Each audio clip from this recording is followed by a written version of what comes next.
覚悟してろよ。行くぜ。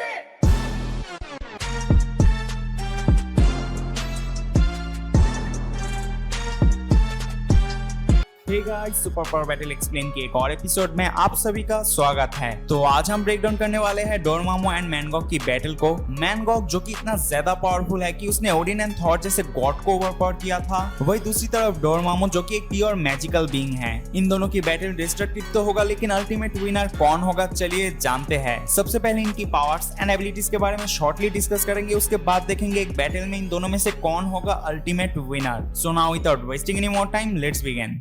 Shut up, God! I'm talking now.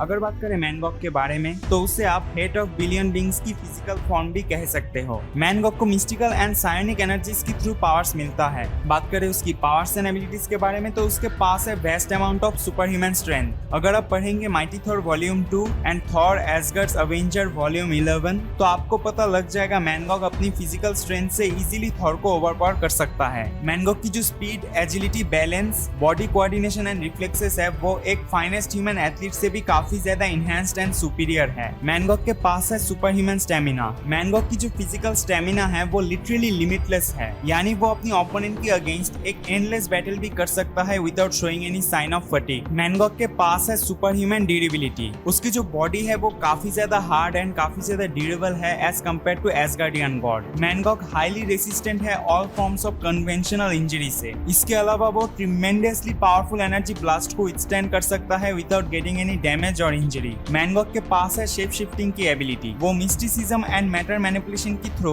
अपनी shape को किसी और की शेप में शिफ्ट कर सकता है अगर उसे जरूरत पड़े तो। इन सब चीजों के अलावा मैनगॉक के पास कुछ पावरफुल एबिलिटीज भी है, जैसे कि energy manipulation and scene empowerment. Mangog mystical energy को मैनिपुलेट करके vast amount of destructive energy blast को प्रोड्यूस कर सकता है एंड वो एनर्जी को अब्सॉर्ब भी कर सकता है। इसके अलावा मैनगॉक दूसरों की सीन से अपने आप को एम्पावर कर सकता है, यानी वो अपनी ओपोनेंट की लाइस, रेज, हेट एंड वेंजेंस की थ्रू अपनी पावर्स को और भी ज्यादा इनहैंस्ड कर सकता है। तो ये था मैनगॉक की पावर्स एंड एबिलिटीज।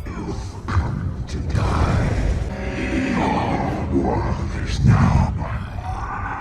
बात करें डोरमामू के बारे में तो उसके पास है vast amount of magical abilities. Dormammu dark dimension का रूलर है जो कि डिफरेंट डायमेंशन एंड यूनिवर्सेस को अपनी डायमेंशन में अब्सॉर्ब करना चाहता है। असल में डोरमामू खुद डार्क डायमेंशन है, ना कि उसमें रहने वाला कोई मैजिकल बीइंग। डोरमामू इटर्निटी के अगेंस्ट फाइट कर चुका है और उस बैटल में उसने काफी सारे डायमेंशन को डिस्ट्रॉय कर दिया था। अपनी मैजिकल पावर्स को यूज करके हल्क को ग्लास बना दिया था, एल्डर गॉडेस गाया को कैद किया था। इसके अलावा उसने एक यूनिवर्स को क्रिएट भी किया था। डोरमामू के पास super human physics, banishment, astral projection, matter manipulation and transmutation, interdimensional teleportation और transportation, high speed flight, shape shifting, elemental control and manipulation, energy projection and absorption, time travel and resurrection जैसी unique powers and abilities है। Dormammu के पास है invulnerability. वो both physical and mystical attack से nearly immune है। Dormammu के पास इमॉर्टलिटी है। वो बिल्कुल भी एज नहीं करता एंड नेचुरल कॉजेज से वो बिल्कुल भी मरने वाला नहीं। Dormammu master martial artist and super genius भी है। इसके अलावा डोरमामू के पास फ्लेम्स ऑफ द फॉल्टीन है एंड वो कंप्लीटली मास्टर है फ्लेम्स ऑफ द फॉल्टीन को यूज करने में। डोरमामू ने खुद क्लेम किया था कि फ्लेम्स ऑफ द फॉल्टीन को यूज करके वो सेलेस्टियल्स तक को डिस्ट्रॉय कर सकता है। तो ये था डोरमामू की पावर्स एंड एबिलिटीज।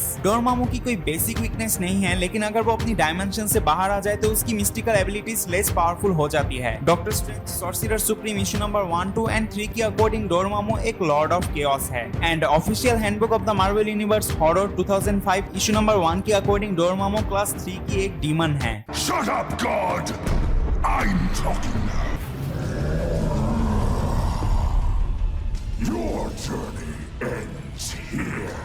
अभी इन दोनों की बैटल को ब्रेक डाउन करते हैं। तो अगर ये बैटल डार्क डायमेंशन पे हुआ तो नो डाउट डोरमामू इस बैटल को जीत जाएगा, क्योंकि डोरमामू की डायमेंशन में उसकी पावर्स की कोई भी लिमिटेशंस नहीं रहती। लेकिन अगर डोरमामू एंड मैनगॉक की बैटल किसी और डायमेंशन में हुआ तो मैनगॉक इस बैटल को फिजिकली लड़ सकता है, लेकिन डोरमामू अपनी मैजिकल पावर्स को यूज करके खुद की स्ट्रेंथ को इनहैंस्ड कर सकता है एंड अपनी मैजिकल पावर से वो और भी कई सारी चीजें कर सकता है। मैनगॉक मिस्टिकल एंड सायोनिक एनर्जीज की थ्रू अपनी पावर्स को एम्पलीफाई करता है, लेकिन इन मिस्टिकल एंड सायोनिक एनर्जीज से अगर अगर मैनगॉक को अलग कर दिया जाए तब वो भी वैनिश हो जाता है। और इस चीज को करने में डोरमामू को ज्यादा तकलीफ भी नहीं होगी क्योंकि वो मास्टर है मैजिकल फील्ड्स में एंड वो एक प्योर मैजिकल बीइंग भी है। इसके अलावा डोरमामू के पास फ्लेम्स ऑफ द फॉल्टिन जैसे डेडली वेपन है जिससे वो सेलेस्टियल्स तक को डिस्ट्रॉय कर सकता है। ओवरऑल देखे तो मैनगॉक डोरमामू के लिए कोई बड़ा थ्रेट नहीं है और इस बैटल का अल्टीमेट विनर डोरमामू होगा। तो गाइस ये तो था सिर्फ मेरा ओपिनियन, आप भी अपना ओपिनियन कमेंट सेक्शन पे जरूर बताना और अगर आपकी कोई रिकमेंडेशन हो तो वो भी कमेंट सेक्शन पे बता देना। वीडियो अच्छा लगे तो वीडियो को लाइक कर देना और अपनी दोस्तों के साथ भी शेयर कर देना। अगर आप चैनल पे नए हो तो चैनल को सब्सक्राइब जरूर कर लेना, साथ में बेल आइकन को भी क्लिक कर देना क्योंकि आप लोगों की like, comment, subscription and support की वजह से ही हमें मोटिवेशन मिलता है। I will see you in the next video, till then take care and thanks for watching.